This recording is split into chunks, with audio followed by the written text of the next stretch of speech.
when it comes to evaluating limits, as we saw with functions, L'Hopital's rule is very helpful for indeterminate forms. The problem is we don't have a L'Hopital's rule for sequences. Because if you think about it, a sequence is graphically is just a bunch of isolated points. So there is no derivative. So the idea of taking a derivative of a sequence doesn't make sense. But what this next theorem does for us, theorem 4, it says that if the sequence is a function when you evaluate it at all the reals, and that function has a limit, then the sequence, since it's a series of dots on that curve, will go to the same place.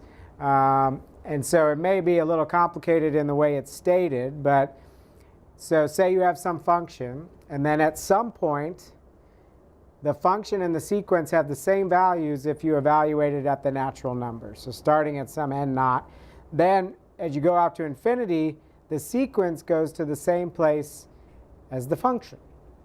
Those limits are the same. And so by switching over to the function, then we have the ability to do L'Hopital's rule because now we're looking at stuff that we can differentiate. So let's pull up Desmos and look at a graph and kind of see visually why this makes sense. So I've got a graph here of, in orange, we've got the function, natural log of x over x. You see that nice continuous curve heading down to 0.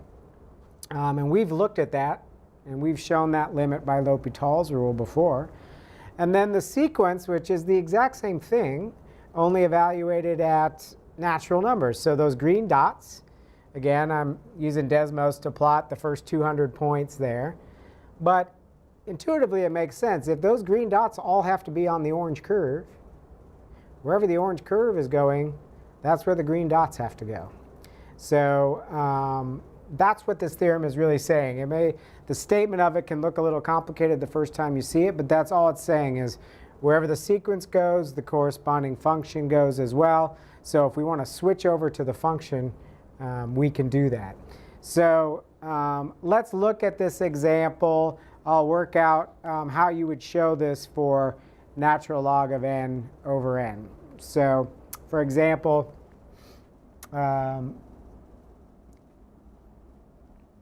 taking the limit at infinity of natural log of n over n, I want to see that you understand that you can't do L'Hopital's rule on this because this is not a function. Remember, n is not just some other variable of real numbers. It means something very specific. It means just those dots.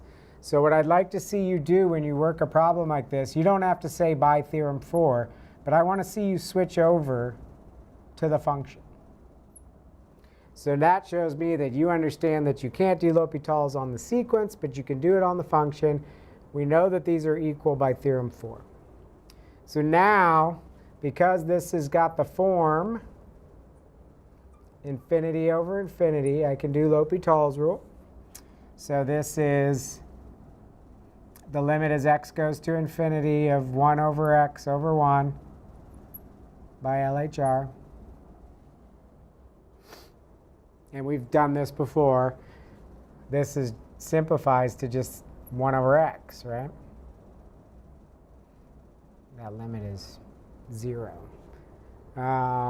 And another thing, in most of these problems, they want us to state what this tells us about convergence. So remember, if the limit exists, that tells me the sequence, natural log of n over n, converges. Right? That's what it means to converge. It means that when you take this limit, you get an answer. If this limit doesn't exist, we say the sequence diverges. OK, so I don't want to see you taking derivatives of sequences because they don't exist. But we can take advantage of theorem 4 by switching over to the corresponding function.